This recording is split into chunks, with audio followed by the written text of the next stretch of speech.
Hi, we are going to pick up the president's chart. We are going to pick up with Harry Truman, which is where part one of the president's chart video ended with Harry Truman. It ended with Harry Truman because during the 2020 COVID lockdown, we cut off at time period. We didn't do time period 8, so we cut off at the end of 7, which is Harry Truman's presidency. So that was as far as we got. So I'll pick up with Harry Truman and I'll go all the way up. I'm not going to do Biden just because he's only been president for 2 years. It's not going to be on the test. Harry Truman is our 33rd president. He's president from 1945 to 1953. The election significance is that he actually takes over for FDR. He drops the atomic bomb on Japan. Begins the Cold War with the Treaty of Potsdam at the Potsdam Conference. That's when FDR had already passed away. Truman takes over, and Stalin hadn't allowed free elections in Poland, and so that sort of system of distrust between East and West kind of begins there. Harry Truman is also responsible for kind of getting us involved in the war in Korea in 1950, which is part of the Asiatic proxy wars for the Cold War and containment. He's also responsible for the Truman Doctrine, which is then going to be carried over with the Eisenhower Doctrine, which is how we execute containment in those Asiatic proxy wars to try to stop the spread of communism. The next president, number 34, is Dwight Eisenhower. He's president from 1952 to 1960. But he wins the election in 1952, and then he is going to win again in 56. Dwight Eisenhower, during his presidency, we had McCarthyism and the Red Scare. Dwight Eisenhower is also responsible for sending federal troops to escort the Little Rock Nine into high school, in Central High School in Little Rock, Arkansas. So desegregating because of Brown versus Board of Education, which overturns Plessy versus Ferguson. Brown versus Board of Education is 1954. Dwight Eisenhower is also responsible for the U-2 incident. So that's Gary Francis Powers crash lands his U-2 super secret spy plane into Soviet territory, and the Soviets get their hands on him and hold him. And then Dwight Eisenhower tries to say that we weren't spying on them, except for that the Soviets were then like, hey, we have your super secret spy plane. So yes, you were. And that actually halts the Open Skies Treaty, which was an attempt to have, it was going to be sort of some of that softening of tension between East and West, but it doesn't work out because Dwight Eisenhower refuses to apologize, and then he has to negotiate to get Gary Francis Powers returned to the United States. He also begins the United States process of taking over the French involvement in Indochina, which is Vietnam. And we get involved in an advisory capacity in Indochina in 1954.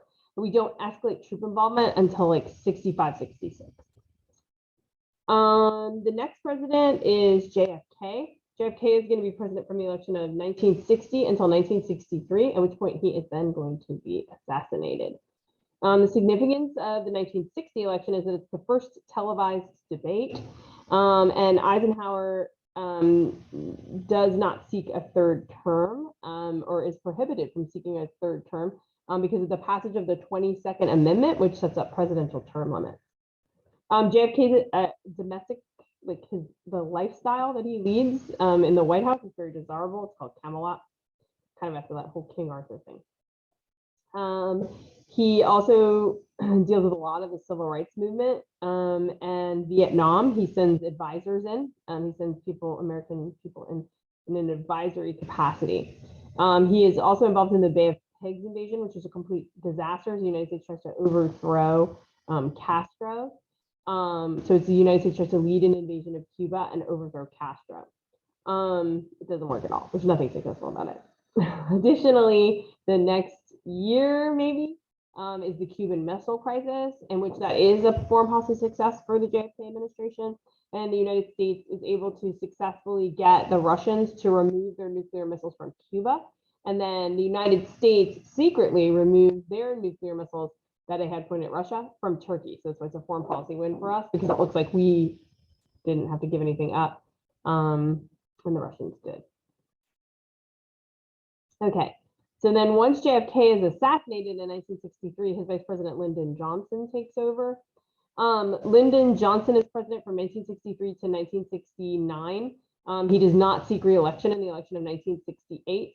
His election significance is that he continually escalates the war in Vietnam. Lyndon Johnson is known for the Great Society program and also known for escalating the war in Vietnam. Because he escalates the war in Vietnam, he has to raise taxes and take a funding cut for the Great Society, which contributes to his lack of popularity among the American people. And then he declines to run again in 68 because he had grown so unpopular, people were not going to vote for him.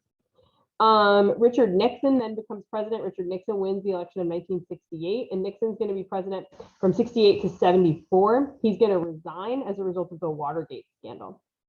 Richard Nixon's election significance is new federalism and the Southern strategy. He realizes that conservatives, particularly conservatives in the South, have grown tired of hearing about desegregation. And so he decides that he's going to scale back desegregation to try to get some of those disenchanted Southern Democrats to join the Republican Party.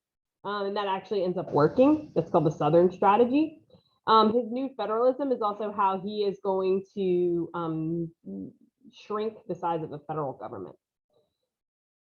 In 1972, Richard Nixon undergoes the Watergate break-ins, and then the Watergate scandal is going to break in 74, at which point Nixon is going to no longer be president because he's going to resign. He is not impeached. He would have been impeached. The articles of impeachment have been drawn up, but he resigns instead. He also creates the EPA.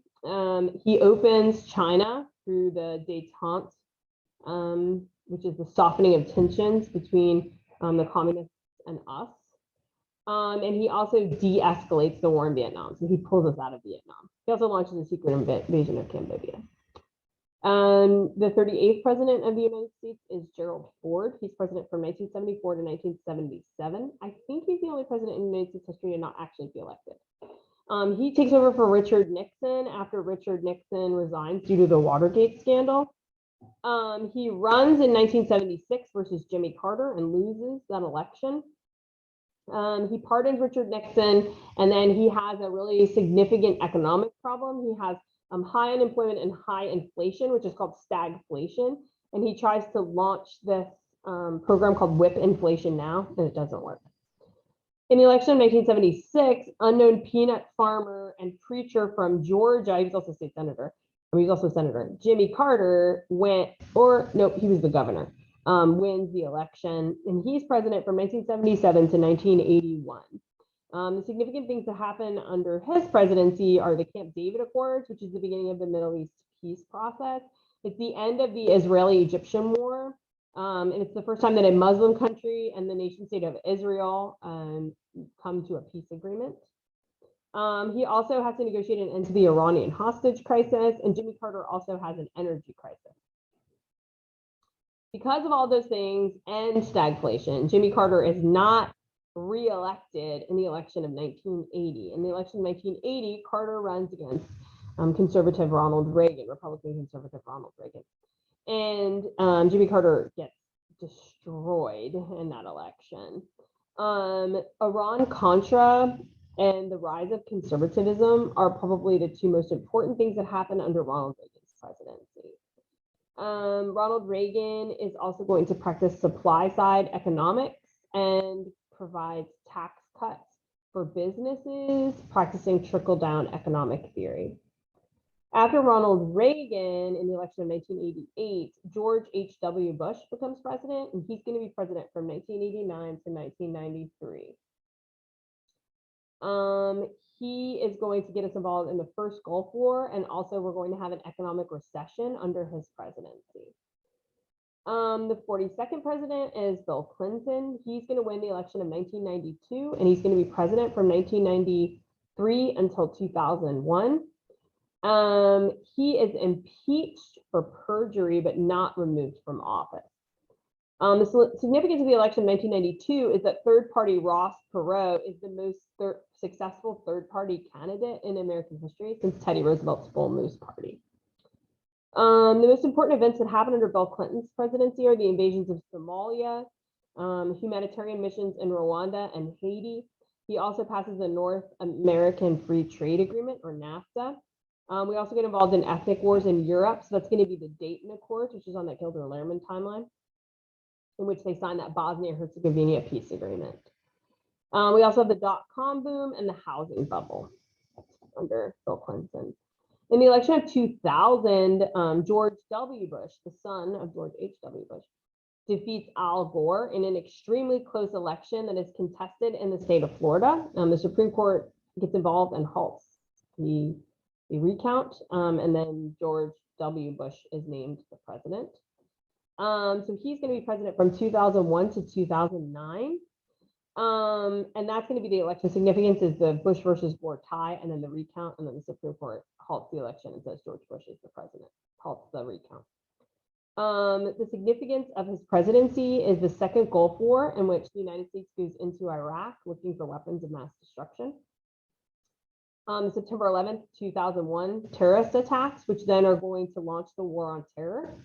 He also creates the Department of Homeland Security and passes the Patriot Act.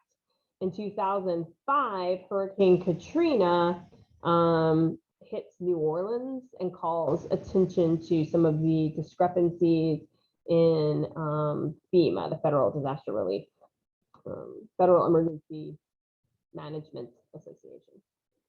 In the election of 2008, the United States elects its first African-American president. His name is Barack Obama, and he's going to be president from 2009 to 2017. He's the first African-American president to win a presidential election.